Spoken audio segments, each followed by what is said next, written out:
আজকে আমরা কিছু জিকে কোশ্চেন নিয়ে ডিসকাস করব, যে সমস্ত জিকে কোশ্চেন গুলো বিভিন্ন পরীক্ষায় এসেছিল বা আসার মতো। ঠিক আছে? সম্ভাব্য কিছু কোশ্চেন নিয়ে আমরা ডিসকাস করব, যে কোনো এক্সাম এর জন্য ইম্পর্টেন্ট। এসএসসির বিভিন্ন এক্সাম বলো বা গ্রুপ সিডি রিক্রুটমেন্ট বেরিয়ে গেছে, গ্রুপ সিডি বলো, ডাব্লিউবিপি, কেপি, এমটিএস, সিএইচএসএল সমস্ত এক্সামের জন্য কিন্তু এই কোশ্চেন গুলো খুবই ইম্পর্টেন্ট। তো শুরু করি। আজকের টপিক হচ্ছে সৌরজগৎ, ভূগোলের সৌরজগৎ। ১ নাম্বার কোশ্চেন, বলো বর্তমানে সৌরজগতে মোট গ্রহের সংখ্যা কয়টি? ৮টি। আগে কটা ছিল? ৯টি। আচ্ছা, ৮টি কেন হলো তাহলে?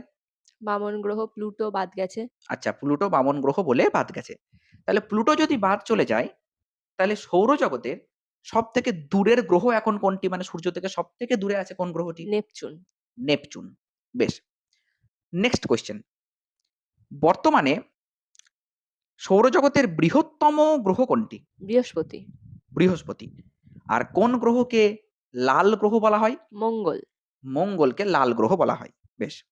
আর সবথেকে ক্ষুদ্রতম গ্রহ কোনটি? বুধ। বুধ। আচ্ছা, বুধ কত নম্বরে আছে সূর্য থেকে কাউন্ট করলে? প্রথম।